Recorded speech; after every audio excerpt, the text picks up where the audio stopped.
네, 오늘 함께 우리 말씀 보도록 하겠습니다. 오늘 말씀은요, 어떤 말씀을 나눌까 하다가 다음 주에 어떤 주일이죠? 네. 내일은 어떤 주일인가요? 아니요. 내일은 토요일이에요. 주일 아니에요? 내일은 토요일이고 그 다음 날은 주일인데 어떤 주일이라고 할까요? 고난주일. 아니요. 주일이요. 종려주일이에요. 종려주일은 어떤 날이죠? 예수님이 낙이 타고 우리는 다 알아. 네, 맞아요. 예수님께서 낙이 타고 예루살렘으로 입성하셨어요. 왜요? 십자가에 죽으시려고, 우리를 구원하시려고 예수님께서 예루살렘 성으로 이제 입성하신 날 백성들이 무엇을 하죠? 호산나 호산나면 예수님을 환영해요. 그게 종려주일인 거예요. 그리고 종려주일이 지난 후에 우리는 그 예수님의 놀라운 일들을 바라보며 예수님을 찬양했던 그들이 변화되는 걸 알아요. 그리고 예수님을 향하여 뭐라고 외치죠? 십자가에 못 박아라. 십자가에 못 박아라. 그렇게 해서 예수님은 어느 날 돌아가실까요? 무슨 요일에 돌아가셨을까요? 금요일날 돌아가시죠. 그리고 안식 후 첫날, 안식날 이후 그 다음날 예수님께서 부활하셨다라고 해요. 그래서 우리는 그 안식일을 믿는 게 아니라 예수님이 부활하신 주일을 믿으며 살아가는 자들, 예수님께서 부활하신 그날을 기뻐하며 살아가는 믿음의 자녀들이 오늘 이 시간 우리 모두입니다. 예수 그리스도를 믿는 믿음의 자녀들에게 있어서 가장 소중한 날은 언제일까요? 성탄절일까요? 아니고요. 부활주일이고요. 기독교인의 핵심적으로 우리가 믿고 살아가야 하는 날, 기념하며 살아가야 하는 날, 우리의 부활주일이 아닐까 생각합니다. 네, 사람들은 죽으면 끝이지 이렇게 이야기를 하죠. 근데 죽으면 끝이 아니에요. 우리에겐 삶의 영원함이 있다라는 거예요. 우리의 삶 가운데 영원한 삶. 질문 한번 할까요? 예수님을 믿지 않는 사람은 영원히 살아갈까요? 영원히 살지 않을까요? 영원히 살아요. 어떻게 다 알죠? 영원히 살아가요. 믿는 사람은요? 영원히 살아가요. 우리 모두 죽으면 영원히 살아가는데 이제 우리가 어디에 살아가느냐가 중요한 거죠. 예수님을 믿으면 우리는 어디에서 살아간다? 하나님 나라. 네, 하나님의 나라 천국에서 우리는 살아갑니다. 왜요? 예수 그리스도를 믿음으로. 우리는 예수 그리스도를 믿지 않는다면 어떻게 할까요? 하나님이 없는 지옥에서 우리가 살아간다라고 성경은 이야기합니다. 하늘나라 가운데 살아갈 건지 아니면 지옥에서 우리가 살아갈 건지 우리의 모습이 이제 나타난다라는 거죠. 그러면서 우리는 누구를 믿어야 될까요? 예수 그리스도를 믿는 믿음의 자녀들이 되길 간절히 소망합니다. 오늘 큐티 본문은요 3월 30일 거예요. 네, 다음 주 토요일 거죠. 그런데 저희가 고난주간을 하다 보니까 따로 설교할 시간이 없어서 우리 오늘 이 시간 예수 그리스도의 죽으심이 어떤 건지 우리 먼저 나누면서 고난주간 가운데 하나님의 놀라운 일하심, 하나님이 부어주시는 그 사랑을 우리가 미리 준비하며 기대하며 나가보자 우리 말씀 준비했습니다. 오늘 함께 나눌 말씀 로마서 5장 6절에서 11절입니다. 로마서 5장 6절에서 11절이에요. 로마서 5장 6절에서 11절 우리 말씀 한번 우리 친구들 함께 읽도록 하겠습니다. 크게 한번 읽어볼까요? 시작. 우리가 아직 약할 때에 그리스도께서는 죄에 가관하지 않은 사람을 위하여 죽으셨습니다. 우리를 위해서라도 죽을 사람은 거의 없습니다. 더욱이 선한 사람을 위해서라도 감히 죽을 사람은 드뭅니다. 우리 여자친구들만 한번 읽어볼까요? 그러나 우리가 아직 죄인이었을 때 그리스도께서 우리를 위하여 죽으셨습니다. 이리하여 하나님께서는 우리들에 대한 자기의 사랑을 실증하셨습니다. 네, 우리 그 형제님들만 한번 읽어볼까요? 그러므로 지금 우리가 그리스도의 피로롭게 되었으니 그리스도로 말미암아 하나님의 진노에서 구원을 얻으리라는 것은 더욱 확실합니다. 네, 우리 한번 같이 읽어볼까요?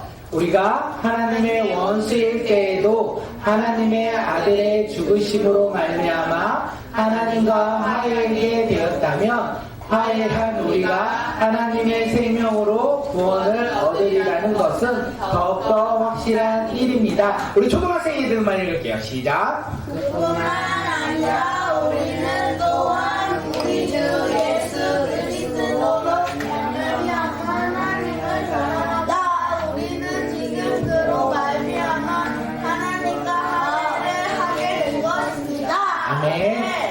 주 예수 그리스도로 말미암아 우리는 누구를 자랑한다고요? 하나님. 하나님을 자랑한다. 그 자가 누구인지 오늘 말씀을 통해서 함께 나누고 깨닫는 시간 갖도록 하겠습니다. 오늘 말씀의 제목은요, 진정한 평화의 의미입니다. 우리 말씀 한번 제목 읽어볼까요? 예성아?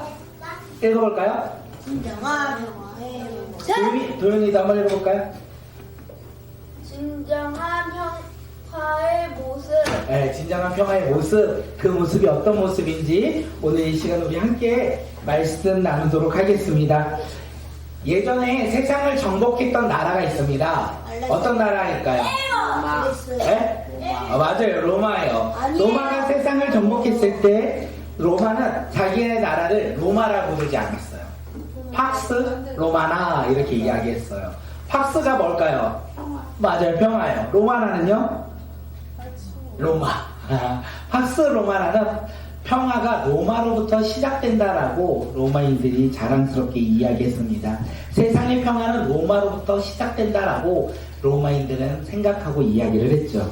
그런데 우리가 생각해보면 이 팍스 로마나 로마로부터 시작된 이 평화, 어떤 평화였냐면 칼과 창으로 얻어진 평화였습니다. 그리고 로마를 거부하거나 로마를 부인하는 민족에 대해서는 어떻게 해요? 멸절시키는 세상의 힘으로 얻어진 평화를 가리켜 팍스 로마나라고 이야기합니다. 로마 시민들은 평화를 누렸고 로마 시민이 아닌 사람들은 억압과 노예와 힘듦으로 그들이 살아갔다는 것을 우리는 알 수 있습니다. 그런데 놀라운 것은 세상의 평화는 대부분 팍스 로마나와 비슷하다라고 많은 사람들이 이야기합니다.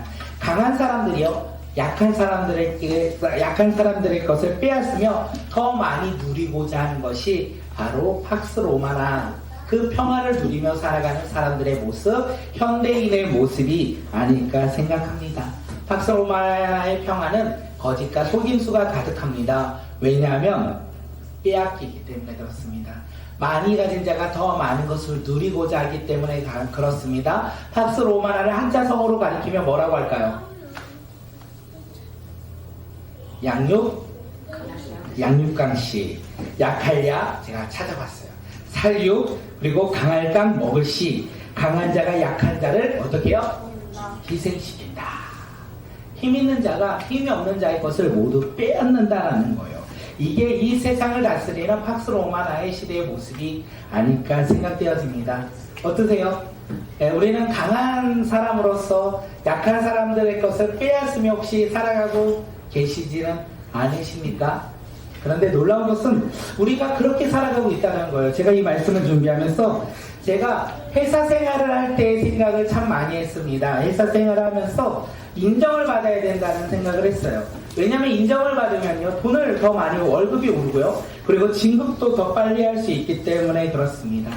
그렇기에 나의 것을 숨기며 많은 것을 더욱더 얻고자 노력하며 상사에게, 나의 선배들에게 인정받고자 열심히 노력했던 저의 모습이 떠올랐습니다. 그런데 아무리 노력해도 사실 회사에서 우리가 할 수 있는 권한은 다 한정적인 것 같아요. 지금 생각해보면 한정적인 그것을 얻기 위해 참으로 나는 열심히 노력하며 살았다라고 생각되어집니다. 회사가 주인되어 월급이 내 삶의 주인되어 또한 인정이 내 삶의 주인되어 세상이 주는 평화를 바라보며 살아갔던 삶의 모습이 회사를 살아갔던 저의 모습이고 아마 우리의 모습이 아닐까 생각합니다. 근데 그렇게 인정받고 높아지면 우리의 마음 가운데 더 많은 것을 소유하고 싶고 더 많이 인정받고 그리고 더 높은 자리로 가고 싶은 마음만 채워진다는 것을 조금 시간이 지난 후에 알면서 제 마음 가운데 조금 허탈한 마음이 있었어요.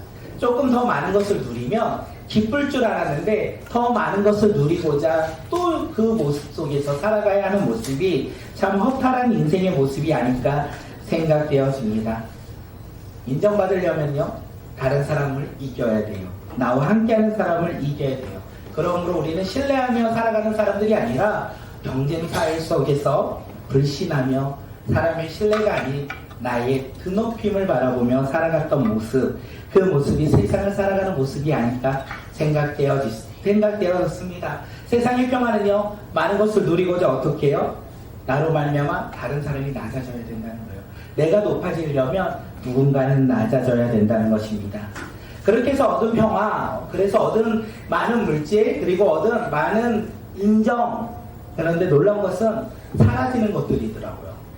얻으면 영원히 소유할 줄 알았지만 돈도 인기도 명예도 많은 것을 누리며 살아갈 거라 생각하지만 어느 한순간 다 사라지는 것이 세상의 평화와 세상의 잘됨이 아닐까 생각되어졌습니다. 많은 것을 인정받으며 뭐 사장님까지 갔었어야 되는데 사장님까지 가지 못했는데도 그런 것 같아요. 예. 그런데 우리의 삶의 모습 가운데 진짜 평화는 무엇일까? 우리의 삶 가운데 진정한 쉼을 주는 평화가 무엇일까? 다른 사람을 누르지 않아도 우리가 누릴 수 있는 평화, 나는 높아지고 다른 사람은 낮아지지 않아도 평화를 누릴 수 있는 방법이 무엇인지 오늘 로마서 5장 6절에서 11절이 우리에게 이야기합니다. 그 평화가 무엇인지 오늘 우리 삶 속에서 깨닫고 그 평화를 누릴 때 우리가 어떤 모습으로 변화가 되는지 우리가 함께 누리며 우리 삶 가운데 변화와 회복이 있길 간절히 소망합니다. 진정한 평화는 우리로부터 시작될 수 있을까요? 없을까요? 없습니다. 왜 없을까요? 우리는 그렇게 생각하지 않습니까? 진정한 쉼과 진정한 자유는 나로부터 시작된다. 그런데 오늘 본문은 그렇지 않다라고 이야기를 해요.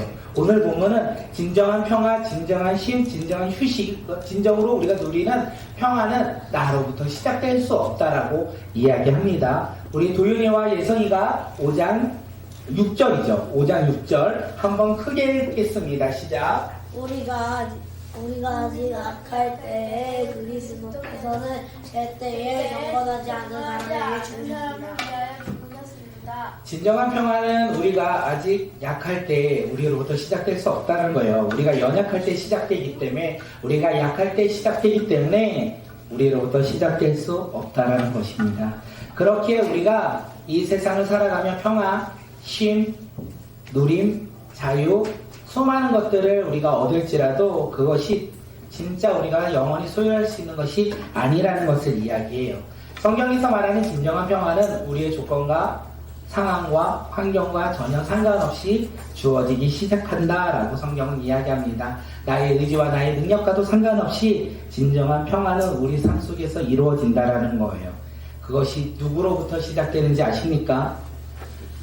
네, 오늘 5장 6절에서 이야기하죠. 6절 다시 한번 볼까요?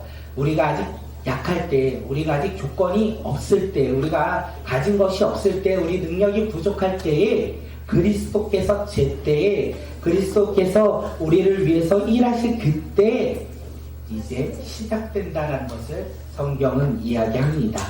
그래서 예수 그리스도를 믿음으로 말미암아 우리 삶 가운데 진정한 평화가 일어난다는 것을 성경은 반복적으로 이야기하고 있어요.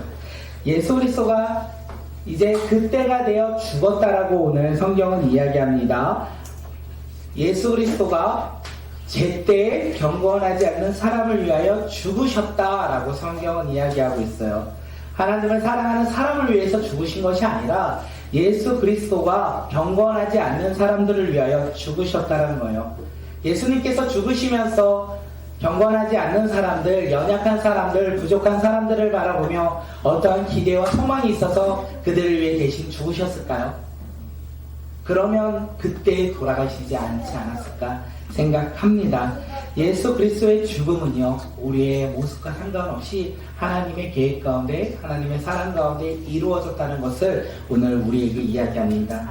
예수 그리스도의 사랑이, 예수 그리스도의 죽음이 하나님의 사랑이라는 것을 오늘 성경은 이야기하고 있어요. 하나님의 사랑을 우리가 어떻게 알 수 있습니까? 어떻게 알 수 있을까요? 예수님께서 우리를 위해 십자가에 죽으신 게 하나님의 놀라운 크신 사랑이라는 거예요. 그것을 아는 자, 예수 그리스도를 믿는 자, 그것을 믿음으로 나아가는 자, 하나님의 자녀가 된 자, 이렇게 성경은 이야기합니다. 우리 8절 한번 읽어볼까요? 우리 로마서 5장 8절 읽겠습니다. 시작. 우리가 아직 죄인이었을 때 그리스도께서 우리를 위하여 죽으심으로 하나님께서 우리에 대한 자기의 사랑을 확증하셨느니라. 예수님의 십자가는요, 하나님이 우리를 얼마나 사랑하는지 가장 정확하게 알려주는 말씀입니다. 자기의 사랑을 확증하셨다. 자기의 사랑을 확실하게 말씀하신 게 예수 그리스도의 십자가가 아닐까 생각되어집니다. 오늘 우리는 다양한 모습 가운데 살아갑니다. 수많은 어려움 속에서도 살아가죠. 우리가 해결할 수 없는 문제 앞에 놓여 있습니다. 나는 예수님을 믿고 믿음의 자녀로서 교회도 가고 헌금도 하고 헌신도 하고 주님을 사랑한다고 날마다 고백하며 살아가는 우리일지라도 삶 속에서 고난과 환난이 우리 가운데 주어질 때가 얼마나 많이 있습니까? 내가 기대치 않았던 어려움이 놓여있을 때가 얼마나 많이 있습니까? 그때 우리가 자주 고백하는 게 무엇이냐면, 오늘 제가 말씀을 준비하면서 거기에서 말하는 게 뭐냐면, 하나님이 나를 정말 사랑하실까? 하나님이 나를 사랑하신다면 왜 이런 고난과 어려움을 나에게 허락하셨을까? 이렇게 생각하며 어떻게 한다고요? 하나님을 멀리하고 오히려 하나님을 의심하는 모습으로 우리가 나아갈 수 있다는 것을 이야기합니다. 이런 상황과 환경 속에서 우리가 하나님의 사랑을 의심하지 않는 것, 우리가 하나님의 사랑 앞에 믿음으로 나아갈 수 있는 방법이 뭐냐면 하나밖에 없어요. 우리 나이가 하나님의 사랑을 알 수 있는 방법은 십자가의 사랑을, 십자가의 죽으심을 믿음으로 나아갈 때 하나님의 사랑을 알 수 있다는 거예요. 그렇기에 우리는 예수 그리스도의 십자가밖에 없다는 것을 믿으며 살아가는 자들이 되길 소망합니다. 세상에 근심과 걱정이 있습니다. 두려움과 혼란이 있습니다. 그래도 하나님이 우리를 사랑하셨대요. 어떻게요? 예수 그리스도의 십자가. 예수 그리스도의 십자가로 우리에게 하나님께서 사랑을 보여주셨다는 거예요. 하나님은 나에게 돈을 주셔서, 야, 내가 너를 사랑해. 돈 좀 가져. 로또 1등이야. 이 번호로 로또를 사. 이게 너에 대한 나의 사랑이야. 이렇게 말씀하지 않으신다는 거예요. 하나님께서는 우리 삶 가운데 갑자기 명예를 주시고, 우리 삶 가운데 인기를 주시고, 우리 삶 가운데 우리가 원하는 소망을 이루어 주시며, 야, 너가 그동안 원했던 거 내가 이루어줘. 그것이 내가 너를 향한 사랑이야. 이렇게 말씀하지 아니하시고, 하나님께서 우리에게 뭐라고 말씀하시냐면, 우리가 원하지 않는 예수 그리스도의 십자가, 그것을 하나님의 사랑이라고 우리에게 가르쳐 주십니다. 그렇게 예수님을 믿는 믿음의 자녀들은 돈을 바라보며 믿음의 생활을 하지 않습니다. 세상을 바라보며 믿음의 생활을 하지 않습니다. 우리는 무엇을 바라보며 믿음의 생활을 합니까? 예수 그리스도의 십자가를 바라보며 우리는 믿음 생활을 합니다. 우리의 삶 가운데 예수 그리스도의 십자가가 날마다 회복되며 우리가 그 십자가의 사랑으로 살아가는 믿음의 자녀들이 되길 간절히 소망합니다. 하나님께서 우리를 너무나 사랑하셔서 예수 그리스도를 이 땅 가운데 보내주셨고, 죄인인 우리를 위하여 예수 그리스도를 십자가에 못 박아 죽으셨다라는 그 사실, 그 사랑을 우리가 믿음으로 살아가는 믿음의 자녀들이 되길 소망합니다. 오늘 우리가 그 십자가를 바라보며 우리가 그것을 믿을 때 우리는 누구로 변화된다고요? 하나님의 자녀로 우리가 변화된다라는 거예요. 죄인인 우리를 사랑하셔서 모든 죄를 용서해 주시고 하나님의 자녀로 살아갈 수 있도록 하나님께서는 예수님을 이 땅에 보내주셨고, 십자가에 못 박아주셨고, 그 십자가에 못 박힘으로 말미암아 어떻게 해요? 하나님의 사랑을 확증하셨고, 우리가 그 십자가를 바라보며 믿음으로 말미암아 의롭게 변화되어 하나님의 자녀가 되었다라는 거예요. 하나님의 자녀는 나의 힘과 나의 능력으로 된 게 아니에요. 내가 원해서 우리 부모에게 나온 거 아니잖아요. 방법이 아니잖아요. 우리가 하나님의 자녀가 된 것은 하나님의 방법입니다. 오직 십자가, 그 예수 그리스도의 십자가밖에 없다라는 것입니다. 우리를 향한 하나님의 사랑은요, 다시 한번 말씀드리지만 우리가 연약할 때, 우리가 그 다음 부족할 때, 약할 때 우리에게 그 사랑을 주셨다라는 거예요. 다시 말하면 하나님의 사랑은 우리에게 어떤 조건과 자격으로 우리에게 주어지지 않는다는 것이에요. 그렇게 우리가 이렇게 생각하지 않아도 될 것 같습니다. 내가 성경을 잘 몰라서 나는 하나님의 자녀가 아니야. 나는 기도하는 것을 잘 모르고, 나는 하나님 앞에 드리는 것을 잘 모르고, 전도하는 것으로 나는 하나님 앞에 나아가지 못하므로 난 하나님의 자녀가 아니야. 이렇게 생각하는 어리석은 자녀들이 아니라 예수 그리스도의 십자가를 믿음으로 나는 하나님의 자녀라고 고백하는 믿음의 자녀들이 되길 간절히 소망합니다. 하나님이 우리를 사랑하시는 이유 아시는 분이 있을까요? 이유가 없다는 거예요. 하나님이 나를 사랑하시는 이유, 조건 아무것도 없다는 거예요. 그저 나를서 어떤 조건과 어떤 모습으로 나를 사랑하시는 것이 아니라 그냥 나에게 하나님께서 나를 사랑하심으로 누구를 보내주셨다? 예수 그리스도를 보내주셨다는 것입니다. 예수 그리스도는 하나님의 사랑이면서 구원의 증거입니다. 우리 9절 한번 읽어볼까요? 9절이요. 함께 말씀 읽겠습니다. 시작. 그러면 이제 우리가 그의 피로 말미암아 의롭다 하심을 받았으니 더욱 그로 말미암아 진노하심에서 구원을 받을 것이니. 네, 결국 그로 말미암아 진노하심에서 죄인은 우리가 어떻게 해요? 예수 그리스도를 믿음으로 그의 피로 말미암아 어떻게 해요? 의롭다함을 받아 구원을 받는다라는 거예요. 우리의 행함으로 구원을 받는다 아니고요. 예수 그리스도의 믿음으로 우리는 구원을 받는다라고 성경은 이야기합니다. 예수 그리스도의 피로 말미암아 죄인인 우리가 의롭다 칭함받고 하나님의 자녀로 구원받은 하나님의 백성이 되었다. 성경은 이렇게 우리에게 이야기하고 있습니다. 그렇기에 진정한 평화, 이 진정한 평화는 관계 회복이에요. 진정한 평화는 하나님과의 관계 회복을 통하여 우리가 누릴 수 있다는 거예요. 하나님과의 관계 회복은 나의 노력과 나의 행함으로 회복될 수가 없다는 것을 우리가 깨닫는 자들이 되길 소망합니다. 하나님과의 관계 회복은 오직 방법이 하나밖에 없어요. 예수 그리스도를 믿음으로 나아갈 때 우리가 의롭게 되어 하나님의 진노로 벗어나 하나님의 자녀가 되어 하나님과의 관계가 회복되어 하나님의 자녀로서 우리가 오늘을 살아갈 때 우리는 진정한 평화를 누릴 수 있다는 것입니다. 그 평화를 누리며 살아가는 믿음의 자녀들이 되길 소망합니다. 그런데 오늘 본문은 이 죽음이 끝이 아니라고 이야기해요. 예수 그리스도의 죽음이 끝이 아니라 그 이후에 무엇이 있다라고요? 부활이 있다라고 성경은 이야기합니다. 이 부활하심으로 말미암아 하나님의 생명이 우리에게 구원을 주셨다라고 성경은 이야기해요. 제가 많은 사람들과 1대1로 이야기할 때 예수 그리스도의 죽음이 끝이 아니라 항상 부활이 있다라고 이야기합니다. 다른 종교는 죽음이 끝이라고 이야기하고 환생도 이야기하고 여러 가지 이야기하는데 기독교는 죽음이 끝이 아닌 부활을 맞이하여 하나님께 심판받고 우리가 영원한 생명을 살아갈지 그렇지 않을지 나뉘어진다라고 이야기합니다. 구원은요, 우리의 행함과 노력이 아니라고 말씀드렸어요. 다른 종교들은 기독교를 편파적이다, 배타적이다 이야기합니다. 산으로 올라갈 때 우리 집 쪽이나 저 집 쪽이나 저 뒷집이나 이 옆길이나 아무 길로 올라가도 정상에 가는데 구원을 얻을 수 있는데 왜 꼭 기독교만 구원을 받는다라고 이야기하냐 이렇게 우리를 이야기할 때가 많은데 놀라운 것은 기독교의 구원은 올라가지 않으셔도 돼요.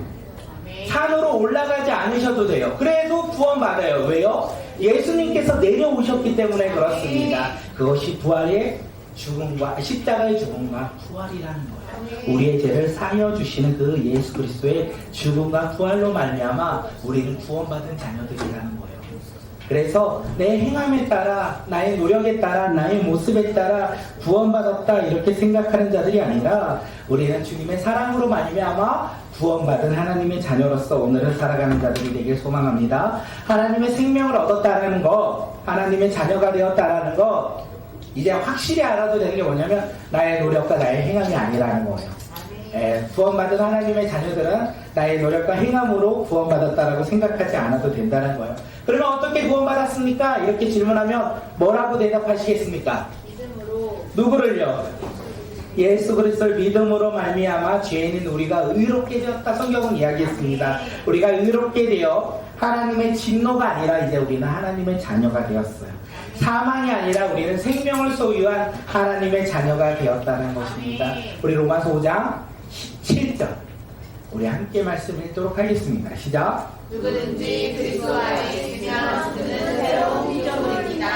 옛것은 지나갔습니다. 보십시오. 새 것이 되었습니다. 이제 우리는 하나님의 은혜로 누구를 믿었다고요? 예수 그리스도를 믿음으로 말미암아 예수 그리스도 안에 있는 새로운 피조물이 우리가 되었다는 거예요.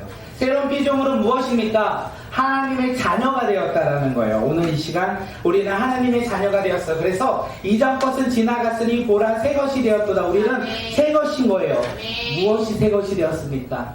우리의 육체도, 우리의 생각도, 우리의 마음도, 우리의 중심도, 우리의 소망도, 우리의 꿈도, 우리의 비전도 다 새로운 것이 되었다는 거예요. 누구를 믿음으로? 예수 그리스도를 믿음으로 우리가 변화되었다는 거예요. 그 믿음으로 변화된 사람들이 어떻게 살아가야 하냐? 11절에서 우리에게 이야기합니다. 우리 11절 읽겠습니다. 시작. 그뿐만 아니라 우리는 또한 예수 그리스도를 말미암아 하나님을 자랑합니다. 우리는 지금 그로 말미암아 하나님과 화해하게 된 것입니다. 예수 그리스도를 믿음으로 말미암아 우리는 누구를 자랑한다고요? 하나님을 자랑하는 자들이 됩니다. 이렇게 성경은 이야기하고 있어요. 하나님과의 관계가 회복된 사람들은요, 어떻게 해요? 하나님을 자랑하며 살아가는 자라는 거예요. 예수 그리스도를 믿음으로 말미암아 하나님의 자녀가 되어서 살아가는 사람은 내 통장에 얼마가 있느냐, 이것을 자랑하는 사람, 그리고 내 차가 무슨 차냐, 내가 어디에서 살아가는 사람이냐, 이것을 자랑하는 사람이 아니라 하나님을 자랑하는 사람으로 변화되었다는 거예요. 이것이 새 것이 되었도다. 새 것이 된 하나님의 자녀의 삶의 모습이라는 거예요. 하나님과의 관계가 회복되었으면 하나님을 자랑합니다. 어떻게 해요? 기뻐하며 즐거이 우리는 하나님을 자랑하며 살아갑니다. 그것이 진정한 평화를 누리며 살아가는 사람들의 모습이라고 오늘 성경은 이야기하고 있습니다. 예수님께서 우리를 위해서 죽으신 이유는 죄로 말미암아 죽어가는 우리의 삶을 위하여 이 땅 가운데 오셨다는 거, 그리고 우리를 너무 사랑하셔서 누구를요? 나를 너무나 사랑하시는데 내가 너무나 잘생기고 이쁘고 내가 가진 것이 많고 내가 지식이 많고 내가 하나님을 너무 사랑하여 나를 사랑하신 것이 아니라 그냥 그냥 너를 사랑하여 십자가에 죽으시고 부활하심으로 말미암아 그 예수님을 믿으면 어떻게 해요? 하나님의 자녀로 변화된다는 것입니다. 하나님의 자녀는요, 결국 생명을 소유하였고 구원을 누리며 살아가는 믿음의 자녀로 변화되었습니다. 그러므로 새 것이 되었습니다. 새 것입니까? 아니면 아직도 나는 새 것인지 옛 것인지, 어저께는 새 것인 것 같고 오늘은 옛 것인 것 같고 내일은 또 나는 어떤 것일까 생각하며 오늘을 살아가십니까? 그 기준은 무엇이죠? 나의 행함과 나의 모습이라는 거예요. 그러지 않아도 돼요. 우리의 모습과 행함은 연약할 수 있어요. 부족할 수 있어요. 근데 주님께서 우리를 택하여 사랑하심으로 말미암아 십자가에 죽으셨다는 거예요.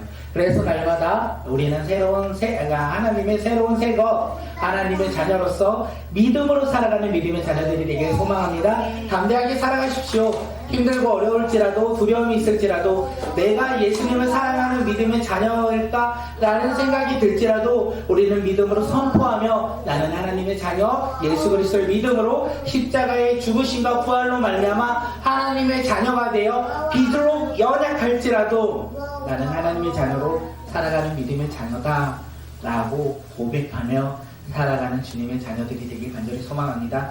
그래서 예수님이 이 땅 가운데 오셨고 십자가에 죽으신 거예요. 나의 모습에, 나의 행함에 흔들릴 필요 없이 우리는 그 예수님을 바라보며 살아가는 믿음의 자녀들이 되길 소망합니다. 고난주간이 무엇이냐면 그 하나님 예수님의 놀라운 그 사랑, 근데 그 사랑 가운데 걸어가는 그 길이 얼마나 어려웠는지 우리에게 이야기합니다. 사람들이 감당할 수 없는 아픔과 고통 속에서, 절망 속에서 예수님이 그 십자가의 길을 걸어가세요. 이제 우리는 하나님을 자랑한다 했잖아요. 하나님을 자랑하며 예수 그리스도를 믿음으로 살아가는 자녀가 되었다고 하잖아요. 그럼 우리의 삶 속에서 우리도 그 고난의 길을 걸어가야 된다는 거예요. 어제는 조금, 오늘은 조금 더, 내일은 오늘보다 조금 더 그 고난의 길을 걸어가는 믿음의 자녀들이 되길 소망합니다. 그 고난의 여정의 그 끝에 무엇이 있습니까? 꿈이 이루어집니다. 비전이 이루어집니다. 우리 삶 가운데 하나님의 행하심과 승리와 기적을 우리는 경험할 것입니다. 우리 아이들이 애굽의 요셉의 이야기를 계속 나누는데 그 요셉처럼 하나님은 우리를 통하여 꿈을 이루어 가십니다. 진정한 평화를 누리십시오. 하나님과의 관계가 회복되어 날마다 기쁨으로 살아가는 믿음의 자녀들이 되길 간절히 소망합니다. 오늘 이 시간